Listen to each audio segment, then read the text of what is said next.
चलिए, हमने last class में कॉन्स्टिट्यूशनल बॉडी स्टार्ट किया था, आज उसको कंप्लीट करते हैं।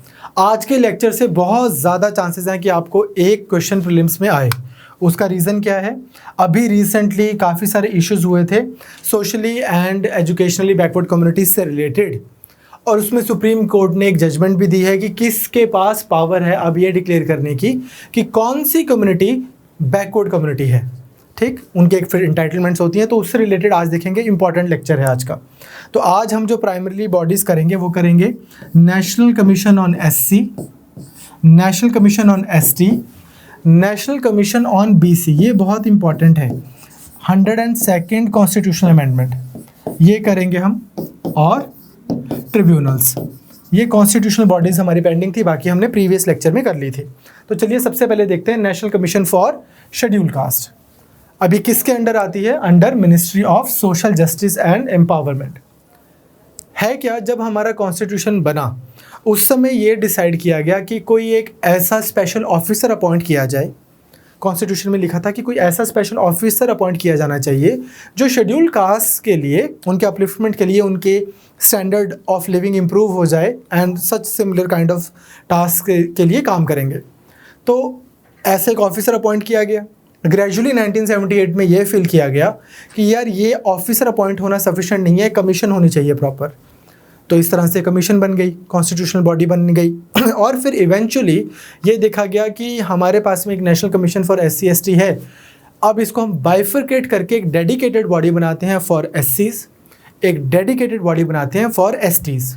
और उस समय ये डिसाइड किया गया कि जो नेशनल कमीशन फॉर SC है, एंग्लो इंडियंस के लिए जो इश्यूज होंगे और बैकवर्ड कास्ट के इश्यूज होंगे वो भी यही देख लेंगे। लेकिन अब इसको लेके चेंज आया, जिसको हम अभी देखेंगे।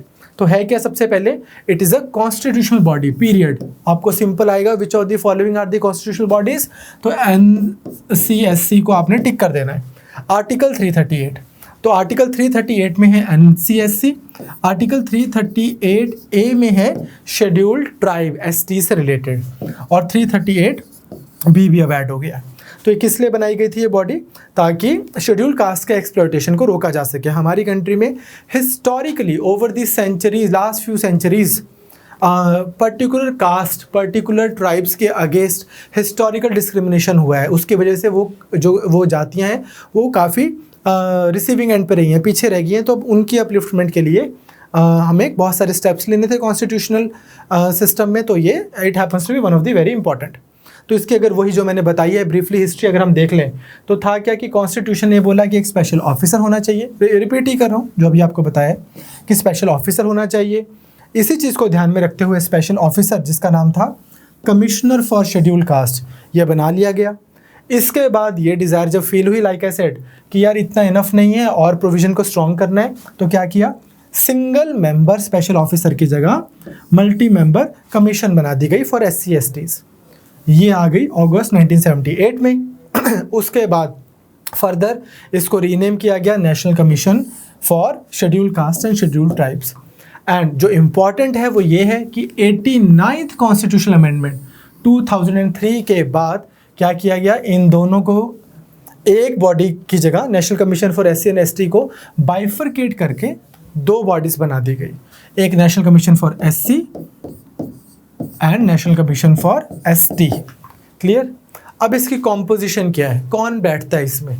तो ये सेपरेट जो कमीशन है जो 2004 से एग्जिस्टेंस में है, इसमें एक चेयरपर्सन होते हैं, एक वाइस चेयरपर्सन और 3 और बोर्ड मेंबर्स होते हैं। क्लियर? ये सभी के लिए ट्रू है। जो अभी बॉडी बनी है उसके लिए भी यही ट्रू होगा। 102nd अमेंडमेंट में जो बैकवर्ड कास्ट के लिए बनी है उसके लिए भी यही ट्रू है। कौन अपॉइंट करता है इनको?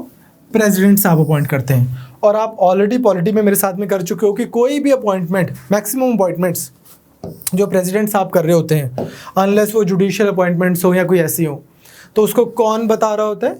Council of minister. तो काउंसिल ऑफ मिनिस्टर जिसको भी प्राइम मिनिस्टर साहब जिनको भी बोलते हैं उनको अपॉइंट कर लिया जाता है। क्लियर? और उनकी कंडीशन, उनका टेन्योर जो है वो भी प्रेसिडेंट ही डिटर्मिन करते हैं।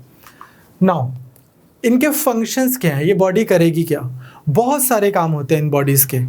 पहला, ये चेक करना कि क्या हमारी कंट्री में शेड्यूल कास्ट की अपलिफ्टमेंट के लिए या उनके सेफ गार्ड के लिए, वो सेफ्टी से रह सक रहे हैं कंट्री में, डिस्क्रिमिनेशन फेस नहीं कर रहे, उनके लिए do we have enough constitutional safeguards, do we have enough legislation mechanism, क्या हमारी कंट्री में कानून बने हुए हैं उनकी सपोर्ट के लिए? अगर नहीं बने होते तो फिर उसकी रिपोर्ट वो पेश करते हैं, राष्ट्रपति जी को देते हैं कि दीज आर आर सजेशंस। मान लीजिए अगर उनको लगता है कि शेड्यूल कास्ट इन पर्टिकुलर मैटर्स में रिसीविंग एंड पर है, डिसएडवांटेज्ड हैं, तो वो उससे रिलेटेड कुछ प्रपोजल प्रेसिडेंट साहब को देंगे। प्रेसिडेंट साहब उस रिपोर्ट को फिर पार्लियामेंट में रखते हैं बाद में। Will come to that shortly. तो क्या है कि पहला तो यही चेक करना कि लीगल सेफ गार्ड्स हैं हमारी कंट्री में फॉर द अपलिफ्टमेंट या फिर एक जिसको बोलते हैं ना, एक overall well being of schedule caste के लिए। सेकंड चीज़, अगर कोई स्पेसिफिक कंप्लेंट्स कुछ भी इनके पास अगर आप रेज करते हैं, फॉर एग्जांपल लेट्स से कोई पर्सन है जिनके अगेंस्ट कोई ऐसा डिस्क्रिमिनेशन हो रहा है जो उनके कास्ट की वजह से हो रहा है, एक पर्सनल एक स्पेसिफिक सा कंप्लेंट है, तो उसके लिए भी आप यहाँ पे ये इंक्वायर कर सकते हैं। अब इसके बारे में बात करने से पहले ना मैं एक चीज़ थोड़ी सी आपको क्लियर करना चाहता हूँ, ध्यान से मेरी एक बात समझना, शायद आप उससे इसको बेटर अप्रिशिएट कर पाएंगे। लेट्स टेक कोई पर्सन है, कोई भी एक बच्चा जो राजपूत है, स्कूल की ही मैं बात कर रहा हूँ, स्कूल में जाते हैं, ठीक, एक राजपूत है, कोई और मान लीजिए ब्राह्मण है, कोई भी एक वो कास्ट जिसको हम ओपन कैटेगरी बोलते हैं, and then you have this another person जो शेड्यूल कास्ट है, ये बच्चा, लेट्स टेक इसको हम बोल देते हैं हरियाणा का, अगर कोई एग्जांपल ले ले, जाट है मान लीजिए। अब आपको एक चीज़ थोड़ी सी समझनी है कि अगर ये राजपूत है और ये लेट्स से बनिया है कोई, अगर ये राजपूत है, ये भी गरीब हो सकता है इसके पास में भी अपॉर्चुनिटीज़ ना हो सकता है कि इसके घर पे भी कोई सपोर्ट ना हो, यहाँ पे भी हो सकता है, यहाँ पे भी हो सकता है। तो कुछ फैक्टर्स हैं जो यहाँ पे अप्लाई होते हैं, बट पॉइंट ये है बच्चे कि वो तो यहाँ पे भी अप्लाई होते हैं। शेड्यूल कास्ट भी गरीब हो सकता है, उसके घर पे भी सपोर्ट नहीं हो सकती, उसके घर पे भी और 100 फैक्टर्स हो सकते हैं प्रॉब्लम वाले। तो मेरा कहने का भाव ये है कि कोई भी फैक्टर जो इन पे एप्लीकेबल है, which may make you feel कि यार इनको सपोर्ट चाहिए, I am not talking about case by case basis, as a community में बोल रहा हूँ कि अगर आपको लगता है कि यार एक पर्टिकुलर राज्य के कोई भी अदरवाइज जो हम बोलते हैं ना upper caste, otherwise upper caste बहुत ज़्यादा इकोनॉमिकली वीक है, तो वो फैक्टर तो यहाँ पे भी एप्लीकेबल है, ये भी हो सकते हैं। बट इनके केस में आप देखोगे तो एक स्पेसिफिक डिस्क्रिमिनेशन है जो किसी और केस में नहीं है। अगर हम इनकी बात करें, ऐसा नहीं है कि राजपूत कैन टुमारो से कि हमने हिस्टोरिकली डिस्क्रिमिनेशन फील किया है या फेस किया है, हमारी जनरेशंस को स्कूल के अंदर नहीं घुसने दिया गया, हमारी जनरेशंस को मंदिरों के अंदर नहीं घुसने दिया गया, हमारी जनरेशंस को गांव के साइड पे एक अलग मोहल्ला बना के और वहीं पे एक हाशिए पे रखा गया, मार्जिन्स पे रखा गया। ब्राह्मण्स भी नहीं कह सकते, बाकी कास्ट भी ऐसा वाला नहीं कह सकते जो अनरिजर्व्ड है। इसी वजह से तो कास्ट बनी होगी, इसी तरह शेड्यूल का मतलब क्या कि इसी वजह से तो लिस्टिंग हुई होगी कि यार दीज आर दी कास्ट जिनके साथ हिस्टोरिकल डिस्क्रिमिनेशन हुआ है, ये वो है जिनके साथ नहीं हुआ। तो आपको एक बात समझनी है, एटलीस्ट मैं यहाँ पे किसी का भी पर्सनल ओपिनियन नहीं बनाने के लिए आया हूँ, मैं आपको सरकार की पॉलिसी समझा रहा हूँ और आपको IAS के में आपके क्या काम आएगा उसके पॉइंट ऑफ व्यू से बता रहा हूँ। अगेन मैं बहुत ब्रीफ रख रहा हूँ, अदरवाइज मैं इस पर आपको बहुत लंबे चौड़े लेक्चर्स दूंगा जब हम आपको मेंस के लिए करवाएंगे। प्रताप भानु मेहता जी इसके बारे में क्या बोलते हैं, योगेंद्र यादव जी इसके बारे में क्या बोलते हैं, रामचंद्र गुहा जी इसके बारे में क्या बोलते हैं, अरुंधति रॉय इसके बारे में क्या बोलती हैं, राइट विंग का इंडिया का इसके ऊपर क्या टेक है, बड़े बड़े क्रिस्टोफर जेफरलोट इसके बारे में क्या बोलते हैं, सभी थिंकर्स के मैं आपको व्यूज़ करवाऊंगा जब मैं आपको मेंस के लिए पढ़ाने आऊँगा। इशू क्या है, इंटरनेशनल बॉडीज़ इसके बारे में क्या बोलती हैं, USA ने अफ्रीकन अमेरिकन ब्लैक्स के लिए रिजर्वेशन क्यों नहीं की थी उसके बारे में क्या बोलते हैं, उनके सुप्रीम कोर्ट का उसके बारे में क्या व्यू है, वो सब मैं आपको बताऊंगा। आज बस मैं आपको ब्रीफली ये बताना चाहता हूँ कि आपको ये चीज़ समझनी है कि वो फैक्टर्स जो यहाँ पे एप्लीकेबल हैं वो इधर भी एप्लीकेबल हैं। अगर किसी राजपूत बच्चे का एग्ज़ाम है लेकिन उसके घर पे बहुत आर्थिक तंगी है, या ब्राह्मण बच्चे का, वो इधर भी पॉसिबल है, या फिर किसी भी सो कॉल्ड गोल्डन कास्ट का, तो यहाँ पे भी हो सकता है। बट इनके पास ओवर एंड अबव एक और यूनिक लिमिटेशन है जो सिर्फ और सिर्फ इन्हीं के अगेंस्ट है, और इस लिमिटेशन को या इस डिसएडवांटेज को कहते हैं कि वो फासला तय करने के लिए ही हमने ये सारे प्रावधान लेके आए हैं, जैसे कि रिजर्वेशन, जैसे कि स्पेशल बॉडीज़ होना। You understand? तो आई होप आपको हल्का सा मेरा पॉइंट कम्युनिकेट में शायद कर पाया। अगर नहीं भी कर पाया तो आप ऑल टुगेदर इसको इग्नोर करके वापस आ सकते हैं। मेंस में हम डिटेल में करेंगे सब्जेक्टिव चीज़ें। ओके, तो आपको समझ आया कि इनका फंक्शन क्या है, कि अगर कोई स्पेसिफिक कंप्लेंट्स हैं तो ये उसको भी सुनेंगे, किसी को उसके राइट्स नहीं मिल रहे हैं because of caste based discrimination. Next, socio economic planning अगर की जा रही है, सरकार कुछ पॉलिसीज़ लेके आ रही है शेड्यूल कास्ट के लिए, उस प्लानिंग में भी अपने इनपुट्स देते हैं ये national commission for SC. And जो मैंने अभी आपको बताया कि ये राष्ट्रपति जी को अपनी रिपोर्ट पेश करते हैं और वो रिपोर्ट राष्ट्रपति जी रखते हैं before both the houses of the parliament.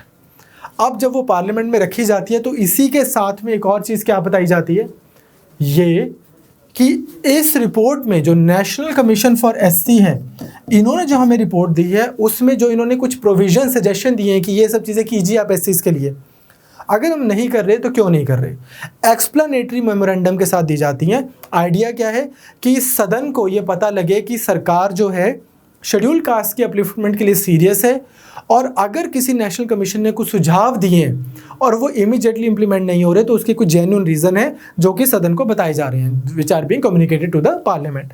So I hope आपको बेसिक से चीज़ें समझ आ गई होंगी। पावर्स क्या है, फंक्शन समझ आ गया कि बनाया क्यों है इस बॉडी को, इन चीज़ों के लिए बनाया, और ये इनको पावर्स क्या दी हुई हैं, तो एक क्वाज़ाई जुडिशियल पावर्स मिली हुई हैं इनको, ऑलमोस्ट ऐसे वाली पावर्स जिसमें किसी को समन भी कर सकते हैं। फॉर एग्जांपल कोई किसी की कोई पर्सनल कंप्लेंट है, इनको लगता है कि कोई ऑफिस है वहाँ पे कास्ट बेस्ड डिस्क्रिमिनेशन हो रहा है और इनको वहाँ से कुछ पेपर्स मंगवाने हैं, किसी पर्सन को बुलाना है अटेंडेंस के लिए, तो बुलवा सकते हैं। तो they are vested with the power, और this body is vested with the power to regulate its procedure, जैसे कि for example summoning and enforcing attendance of any person from any part of the country. Clear? Second, उस person को बुलाकर उसको बोलना कि जी आज आपको हम अंडर ओथ एग्जामिन करेंगे कि आपके ऑफिस में ऐसा होता है कि नहीं होता। सो एग्जामिनिंग समबडी अंडर ओथ। ठीक, तो ये फॉर्मल सिस्टम है। नेक्स्ट, कोई एविडेंस मंगवाना, लाइक आई सेड, कोई एफिडेविट पे किसी से साइन लेना, वो सब मतलब काफ़ी जुडिशियल से काम भी ये कर सकते हैं जो यूजुअली जुडिशरी करती है। ठीक, कोई भी और काम जो इनको सेंट्रल गवर्नमेंट देती है, कोई भी और पावर जो इनको प्रेसिडेंट साहब देते हैं, वो भी ये कर सकते हैं। तो नेशनल कमीशन फॉर एससी, आपको एक बेसिक सी चीज़ समझ आ गई। अब ये पैराग्राफ मैंने यहाँ पे क्यों लिखा है, आपको पता हो कि यार ये पैराग्राफ है ना, जो ये आपके नोट्स में भी यहाँ पे मैं लगा रहा हूँ, नोट्स में तो मैंने डिलीट करवा दिया, अगर होगा तो आपने कांटा लगा देना है इधर से। अब हमारे पास में एक अपने आप में नेशनल कमीशन फॉर बीसीज है, 102nd अमेंडमेंट, इसलिए अब इसकी आपको ज़रूरत नहीं है, तो हम उसको अभी देखते हैं 2 मिनट में। तो जैसे अभी आपने देखा national commission for SC, exactly same है हमारे पास नेशनल कमीशन फॉर एसटी, ये भी वही है under ministry of social justice and empowerment. Obviously जब बाइफरकेट किया होगा 89th अमेंडमेंट ने 2004 में, तो वो भी बन गई और ये भी बन गई। हर वो काम जो नेशनल कमीशन फॉर एससी करती है शेड्यूल कास्ट के लिए, वो सभी काम नेशनल कमीशन फॉर एसटी करती है शेड्यूल ट्राइब्स के लिए। Composition again, chairperson, vice chairperson and 3 full time members including 1 lady member. Clear? 3 साल के लिए कमीशन बनती है यूजुअली। अब इसमें आपको जब आप इसको पढ़ेंगे तो आप देखेंगे कि 338 एंड 338A में कोई बहुत ज़्यादा डिफरेंस नहीं है।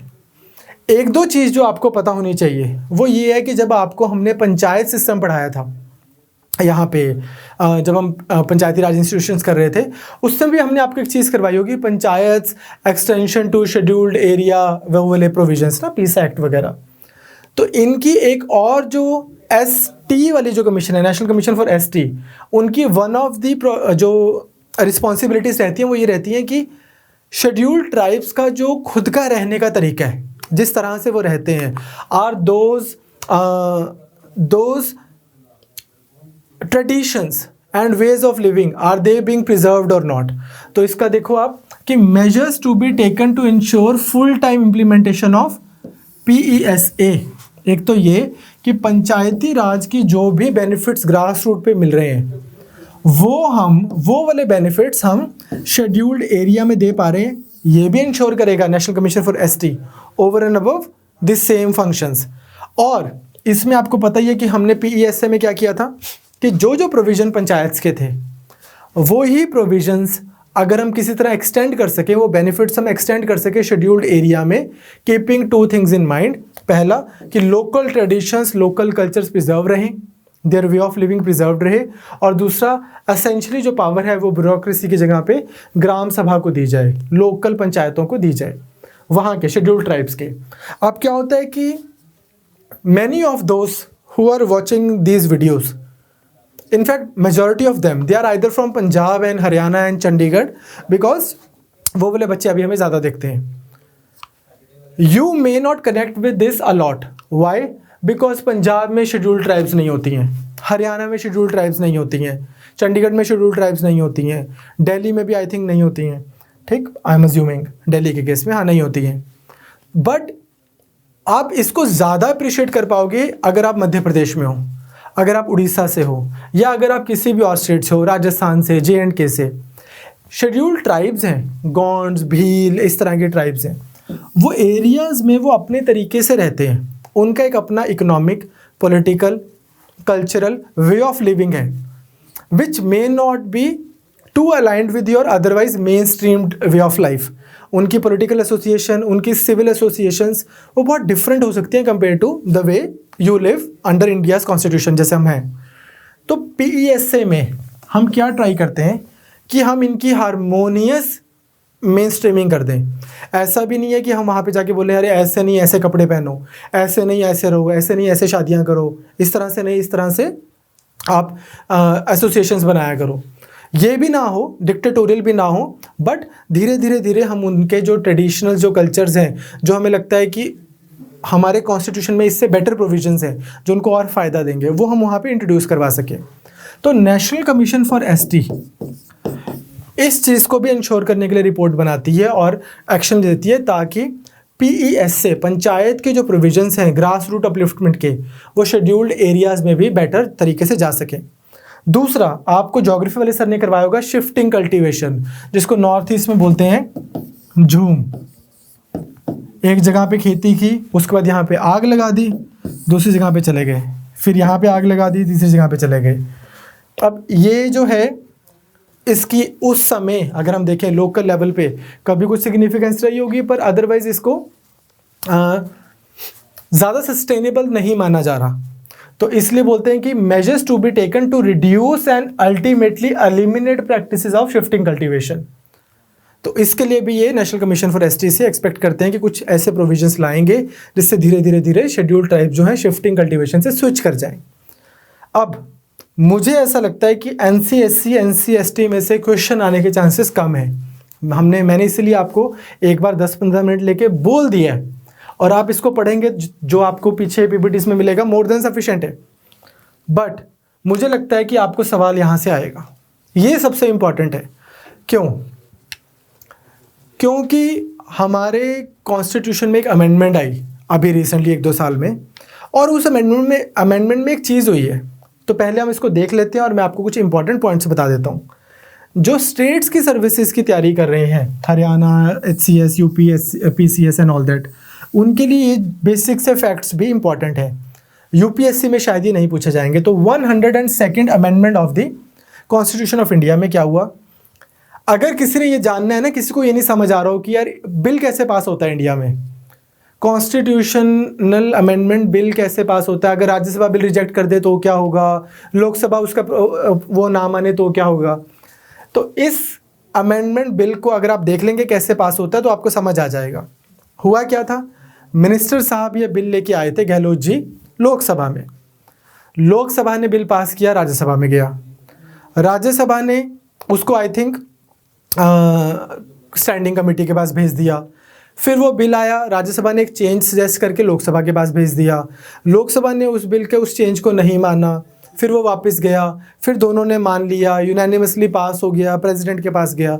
तो इस तरह से बिल जो है काफ़ी अच्छे से पास हुआ है। तो हुआ क्या इसके अंदर 2018 में, सबसे पहले तो आपको पता हो कि किन्होंने किया, minister of social justice and empowerment Thawar Chand Gehlot ji हैं थे, उन्होंने ये बिल को लेके आए। तो ministry of social justice and empowerment, बहुत ही, मैं स्टेट लेवल के एग्जाम्स की बात कर रहा हूँ कि उनमें आपसे पूछ सकते हैं कि कौन मिनिस्टर था उस समय जब ये अमेंडमेंट आई, चांसेस कम है। अब इसने किया क्या कॉन्स्टिट्यूशनल अमेंडमेंट ने, अर्लियर यू हैड 338 जिसमें था आपके पास national commission for SC, then you have 338A जिसमें था नेशनल कमीशन फॉर ST। अब हमारे पास आया 338B। बी क्या है 338B? ये बोलता है कि national commission for backward classes, इसके लिए कॉन्स्टिट्यूशनल प्रोविजंस बने। तो ये बताता है इस कमीशन का, NCBC का स्ट्रक्चर, ड्यूटीज एंड पावर्स। लेकिन इसमें जो ज़्यादा इंपॉर्टेंट आर्टिकल है वो आपको याद रखना है 342A। ये आर्टिकल क्या बोलता है? ये बोलता है कि किसी भी राज्य में, किसी भी स्टेट में कौन होगा बैकवर्ड कास्ट। जैसे हरियाणा में जाट आंदोलन हुआ, राजस्थान में भी आंदोलन हुआ, आई थिंक गुर्जर आंदोलन था, फिर पटेल्स का आंदोलन हुआ है, फिर मराठा आंदोलन हुआ है, फिर आंध्रा में ऐसे आंदोलन हुए हैं। हमारी पूरी कंट्री में अगर आप देखेंगे तो बहुत सारे ऐसे वाले आंदोलन होते हैं जहां पर एक पर्टिकुलर कास्ट इस चीज़ के लिए रिवोल्ट एजिटेशंस करती हैं कि हमें आप अदर बैकवर्ड कास्ट का दर्जा दीजिए, ओबीसीज का। तो ये क्या बोलते हैं? ये बोलते हैं कि, अदरवाइज मैं आपको क्रक्स बता रहा हूँ इस अमेंडमेंट का, वो ये है कि कौन ओबीसी में है या कौन ओबीसी में नहीं है, ये कौन बताएंगे? प्रेसिडेंट साहब। किससे पूछ के? पार्लियामेंट से। अगर कभी भी चेंज की आपने लिस्ट, नाम डाला या निकाला, तो पार्लियामेंट्री अप्रूवल चाहिए। इसका मतलब किसी राज्य में कौन बीसी है, कौन नहीं है, कौन नहीं बताएगा? विधानसभा नहीं बताएगी। तो अभी रिसेंटली सुप्रीम कोर्ट में भी केस चला था और सुप्रीम कोर्ट ने 3:2 पे 3 जजेस ने क्लियरली ये वर्डिक्ट दी है। 21 मई की ही बात आई थिंक, अभी मई की ही ये बात जजमेंट दी है कि भाई सुनो, कॉन्स्टिट्यूशन बड़ी क्लियरली बता रहा है, अमेंडमेंट हो गया, आप लोगों ने ही भेजा था उन लोगों को, उन लोगों ने अमेंडमेंट करके बता दिया है कि अब प्रेसिडेंट साहब बताएंगे with the approval of parliament. कौन से बैकवर्ड, कौन से वाले? Educationally, socially and educationally backward class. ठीक है, तो चलें आगे। तो 102nd amendment inserted 338B into the constitution.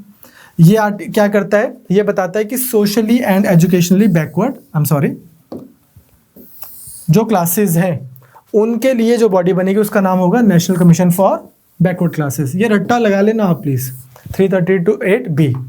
Second चीज, अब ये जो नेशनल कमीशन फॉर NCBC है, national commission for backward caste, इसको कौन अपॉइंट करेगा? जैसे वहां पर था प्रेसिडेंट NCSC में, NCST में, वैसे यहां पर भी राष्ट्रपति जी अपॉइंट करेंगे। जैसे वहां पर एक चेयरपर्सन थे, यहाँ पे भी एक चेयरपर्सन है। जैसे वहां पे वाइस चेयरपर्सन थे, यहाँ पे भी एक वाइस चेयरपर्सन है। जैसे वहां पे 3 मेंबर्स थे, यहाँ पे भी 3 मेंबर्स हैं। Exactly same structure. चलें आगे। अब ये क्या बोल रहे हैं? ये बोल रहे हैं कि सोशली एंड एजुकेशनली जो बैकवर्ड क्लासेस हैं उनकी सेफ गार्ड के लिए प्रोविजंस चेक करेंगे, और जो प्रोविजंस नहीं होंगे तो फिर ये अपनी रिपोर्ट देंगे। तो वही सारे काम जो SC/ST के लिए कर रही थी वो बॉडीज, वही सारे काम socially and educationally backward classes के लिए करेगी ये वाली बॉडी। बट एक काम जो है वो ये है कि ये कुछ अपने प्रोविजंस देंगे कि हमारे हिसाब से इस कास्ट को आप डाल सकते हैं socially and educationally backward caste में। फिर वो राष्ट्रपति जी के पास जाएगा, राष्ट्रपति जी पार्लियामेंट से पूछेंगे। ऑफ कोर्स पार्लियामेंट में जिसकी सरकार होगी उसकी हाँ हो जाएगी। ठीक, तो सिंपल मेजॉरिटी से वहाँ से अगर हो गया क्लियर तो बस फिर वो कास्ट को मिल गया स्टेटस OBC का। सेकेंड थिंग, अब वो वाली जो सारी चीज़ें थी कि enquiring into a particular complaint, अगर किसी के साथ में इस वजह से डिस्क्रिमिनेशन हो रहा है क्योंकि वो अदर बैकवर्ड कास्ट से आते हैं, कुछ भी ऐसा, तो वो सारे काम भी ये करेंगे socially and educationally backward classes के आगे को सेफ गार्ड करने के लिए। क्लियर? तो प्राइमरीली जो आपको समझने वाली बात थी वो यही थी कि प्राइमरीली कि आर्टिकल 342A, बाकी मैंने आपको एक नोट बना दिया ये वाला, आप पढ़ लेना, बड़ा सिंपल है, इसकी इतनी कोई इंपॉर्टेंस नहीं है। टेस्टेबल इन्फॉर्मेशन जहाँ से मुझे लगता है कि यूपीएससी में क्वेश्चन आएगा वो ये है कि आर्टिकल 342A, ये आप याद रखना। यहाँ पे अब आपको आर्टिकल भी सीधा सीधा पूछ सकते हैं, बाय नंबर आप याद कर लेना। आर्टिकल 342 इंसर्ट किया गया है ए, विच 102nd अमेंडमेंट से, जो क्या बोलता है, it empowers the president to specify socially and educationally backward classes with respect to a state और अ यूनियन टेरिटरी। तो राज्यों का भी, स्टेट की भी कौन बैकवर्ड कास्ट है एजुकेशनली एंड सोशली, वो भी अब प्रेसिडेंट ही बताते हैं। But this article again 342A makes it mandatory to get parliamentary approval before adding और deleting a community from the backward list of, जो बैकवर्ड कास्ट लिस्ट है। Clear, simple. So I hope आपको basic सी चीज़ समझ आई। सबसे important बस ये है, प्रीलिम्स से पहले भी आप चाहे स्टेट का दें, सेंटर यूपीएससी का दें, ये वाली इन्फॉर्मेशन आप ज़रूर एक बार फ्रेशली पढ़ के जाना। चलें आगे, चलिए नेक्स्ट हमारे पास कॉन्स्टिट्यूशनल बॉडी आती है ट्रिब्यूनल्स। अब ये ट्रिब्यूनल्स क्या है हमारी कंट्री में? ऐसे तो आपको जुडिशरी जब मैंने करवाया था तो बताया था कि वर्टिकली इंटीग्रेटेड जुडिशरी है। We have got supreme court, सबसे ऊपर सुप्रीम कोर्ट है, फिर हाई कोर्ट्स हैं, स्टेट्स में हाई कोर्ट्स होती हैं लेकिन हॉरिजॉन्टल नहीं है, मतलब सुप्रीम कोर्ट हाई कोर्ट्स के ऊपर है। And then you have all the courts which are subordinate to high court and hence called subordinate courts, जिसमें हमने देखा था कि सेशन कोर्ट या डिस्ट्रिक्ट कोर्ट, फिर उसके बाद में chief judicial magistrate, first class, second class, इस तरह से जो जुडिशरी है। सिमिलरली हमारी कंट्री में एक और जो चीज़ डाली गई कॉन्स्टिट्यूशन में अमेंडमेंट करके, वो थी tribunals, article 323A and 323B। ये क्या है ट्रिब्यूनल? ये जुडिशियल बॉडीज़ ही हैं। इनमें कुछ जजेस बैठे होते हैं, इनफैक्ट जजेस तो होते ही हैं, और कई बार कुछ एडमिनिस्ट्रेशन के लोग बैठे होते हैं। और ये कैसे केसेस सुनते हैं वो डिपेंड करता है कि ट्रिब्यूनल की नेचर कौन सी है। अब ध्यान से देखना, 323A में एडमिनिस्ट्रेटिव ट्रिब्यूनल्स बनाए गए, 323B के through tribunals for other matters बनाए गए। अब आप सोचेंगे कि एडमिनिस्ट्रेटिव ट्रिब्यूनल्स क्या है? दो टाइप के। पहले वो वाले ट्रिब्यूनल जहां पे बेसिकली ये सिविल सर्विसेज के जो रिलेटेड केस होते हैं। मान लीजिए मैं कोई IAS ऑफिसर हूं और मेरे को लगता है यार मेरा तो यहाँ पे, मेरे को तो पंजाब में जॉब मिलनी चाहिए, कार्डर था मेरे को कहीं और मिल रहा है, तो मेरे को DOPT से प्रॉब्लम चल रही है, department of personnel and training से। फिर मैंने केस कर दिया, तो शायद to the best of my understanding वो केस अब एडमिनिस्ट्रेटिव ट्रिब्यूनल में चलेगा। क्लियर? और वो वाले जो केसेस हैं सिविल सर्विसेज से रिलेटेड, वो जाते हैं एडमिनिस्ट्रेटिव ट्रिब्यूनल में। अब ऑफ कोर्स आप इस बात को तो समझेंगे कि यार ये तो फिर दो टाइप की होती हैं हमारे पास सर्विसेज, एक सेंट्रल सर्विसेज और एक स्टेट सर्विसेज। इसलिए पार्लियामेंट ने क्या किया, जब ये एडमिनिस्ट्रेटिव ट्रिब्यूनल एक्ट पास किया 1985 में, तो दो टाइप के ट्रिब्यूनल्स बनाए। एक सेंट्रल एडमिनिस्ट्रेटिव ट्रिब्यूनल जिसको हम बोलते हैं CAT कैट, दूसरा स्टेट एडमिनिस्ट्रेटिव ट्रिब्यूनल्स। जो सेंट्रल एडमिनिस्ट्रेटिव ट्रिब्यूनल्स हैं they are for the union से रिलेटेड जो सिविल सर्विसेज मैटर्स हैं उसके लिए यू गॉट CAT। स्टेट से रिलेटेड जो सिविल सर्विसेज मैटर्स हैं उसके लिए हमारे पास है स्टेट एडमिनिस्ट्रेटिव ट्रिब्यूनल्स।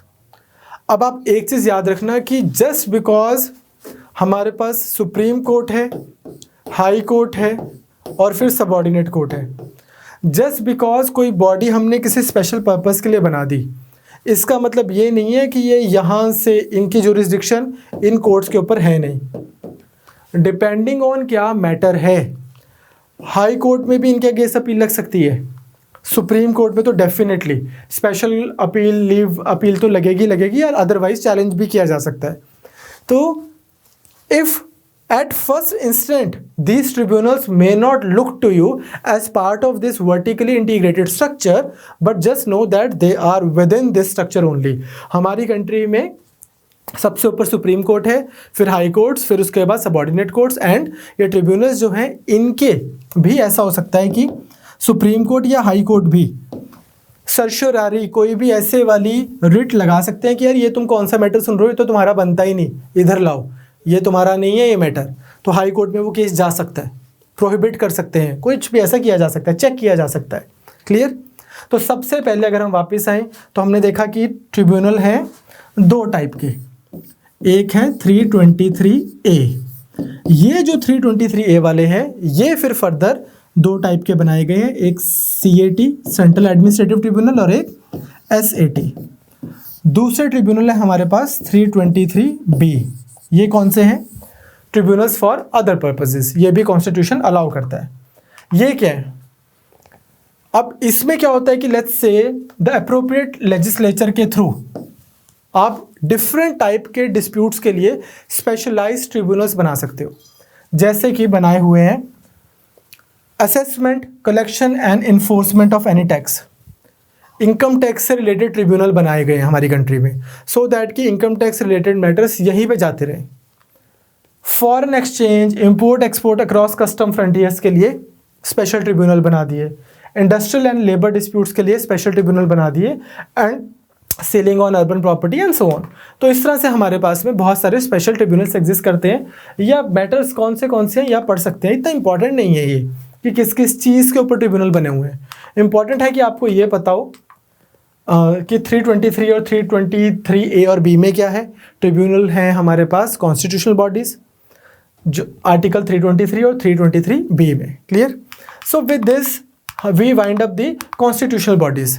अब आप देखिए, अगर हम एक बार क्विकली देखें तो सबसे पहले हमने अटॉर्नी जनरल कर लिया था, मतलब ऑफ कोर्स हमने सबसे पहले जैसे कॉन्स्टिट्यूशनल बॉडीज़ में, वो सब मैं अलग छोड़ रहा हूँ, president, vice president, council of minister, वो सब तो है ही है। अटॉर्नी जनरल एक स्पेशल कॉन्स्टिट्यूशनल बॉडी हमने कर ली थी अलग से, CAG हमने कर लिया था, इलेक्शन कमीशन हमने कर लिया था, UPSC हमने कर लिया था, और बाकी भी जो कॉन्स्टिट्यूशनल बॉडीज़ थी वो सब हमने कर ली थी। जब हम सेंटर स्टेट रिलेशंस कर रहे थे तब मैंने आपको जोनल काउंसिल, वो वाटर ट्रिब्यूनल इश्यूज़ या फिर इंटर स्टेट काउंसिल, वो सब वहाँ पे करवा दी थी। अगर आप में से किसी ने वो लेक्चर नहीं देखे तो वो देख सकते हैं। UPSC हमने कर लिया था, अब हमने NCSC कर लिया, NCST कर लिया, NCBC कर लिया और ट्रिब्यूनल्स कर लिए। विद दिस हमारा कॉन्स्टिट्यूशनल बॉडीज़ कंप्लीट होता है। नेक्स्ट क्लास, अब आपकी पॉलिटी की लगेंगी 2 क्लासेस। क्लास होगी 1 जिसमें हम आपको करवाएंगे एक्स्ट्रा कॉन्स्टिट्यूशनल बॉडीज़। क्लास 2 जिसमें मैं आपको कुछ मिसलेनियस चीज़ें करवाऊंगा, इंक्लूडिंग एक आपका छोटा सा एक टॉपिक रह गया था, सेंटर स्टेट के फाइनेंस रिलेशंस, और एक दो छोटा मोटा टॉपिक है जैसे कि नेशनल पार्टी बनने का क्या क्राइटेरिया होता है, स्टेट पार्टी बनने का क्या क्राइटेरिया होता है, इस तरह की 2-3 चीज़ें। अब इसके बाद ना मुझे ऐसा लगता है इन 2 लेक्चर्स के बाद आपके ऑलमोस्ट 32-33 के आसपास पॉलिटी के लेक्चर्स लग गए होंगे। अब कोई एंड नहीं है, अगर मैं सोचूं तो कोई एंड नहीं है पॉलिटी का भी। इसके अलावा अदरवाइज हमने आपको पूरी पॉलिटी करवा दी फ्रॉम ज़ीरो, प्रियम्बल से भी पहले से या प्रियम्बल से लेके ऑल द वे। अब उसके बाद में क्या है कि अगर कोई भी छोटा मोटा मैटर है आप कहीं से पढ़ लीजिए, आपको कोई डाउट है तो आप लिख देना, हम आपको उसका आंसर बता देंगे, नंबर 1। दूसरा, हर फ्राइडे को हमारी वीडियो आती है करंट अफेयर्स की, हमारी हर डेली हमारी करंट अफेयर्स की वीडियो आती है। Monday, Tuesday, Wednesday, Thursday, Friday. Monday को आती है जिसमें हम लास्ट 1 वीक के science and tech related current affairs करवाते हैं। ट्यूसडे को आती है जिसमें हम लास्ट 1 वीक के इकोनॉमी रिलेटेड करंट अफेयर्स करवाते हैं। वेंसडे को हम लास्ट 1 वीक के IR and internal security related current affairs करवाते हैं। थर्सडे को लास्ट 1 वीक के geography and environment related current affairs करवाते हैं। फ्राइडे को polity related current affairs and Saturday को social issues and miscellaneous issues जो होते हैं उससे रिलेटेड करंट अफेयर्स जो लास्ट 1 वीक के होते हैं वो हम करवाते हैं। उसमें हम the Hindu, Indian Express, Frontline, Yojana, Kurukshetra, जो भी मेन मैगजीन्स की जो मेन इश्यूज होते हैं उसको हम ट्राई करते हैं उसमें इनकॉर्पोरेट करें। तो सब्जेक्ट वाइज हमारे करंट अफेयर्स होते हैं। उसी में जो फ्राइडे को क्लास आती है, ठीक, आप उसको कर सकते हैं। उससे जो पॉलिटी होगी आपकी, बस आपको फिर वो बिल्कुल करंट अपडेटेड, उससे ज़्यादा आपको करने की ज़रूरत नहीं है। वो वाले करंट अफेयर्स और ये, इसके बाहर अगर पॉलिटी से 4 सवाल आते हैं छोड़ देंगे, नेगेटिव मार्किंग होगी तो हम छोड़ देंगे, इससे ज़्यादा करने की ज़रूरत नहीं है, मोर देन सफिशिएंट है। ठीक, उतना ही टाइम फिर अब आप बाकी सब्जेक्ट्स पे लगाना, क्योंकि आपको सिर्फ पॉलिटी का ही एक्सपर्ट नहीं बनना है, ज्योग्राफी का, इकोनॉमी का नहीं। It would be better if you know little bit about everything. Okay, so we have got couple of classes left that we shall wind up in the next 2 days. Till then take care, all the best. Hi, अगर आपको ये lecture पसंद आया तो हमारे channel को subscribe कीजिए, और अगर आप यूपीएससी 2021 के प्रीलिम्स के लिए सीरियस हैं तो हमारा क्रैश कोर्स जरूर ज्वाइन कीजिए। कोर्स की डिटेल्स आपको हमारी वेबसाइट, जिसका लिंक डिस्क्रिप्शन सेक्शन में होगा, उस पर मिल जाएंगी। नहीं तो आप हमें कॉल कर सकते हैं नीचे दिए गए नंबर पर।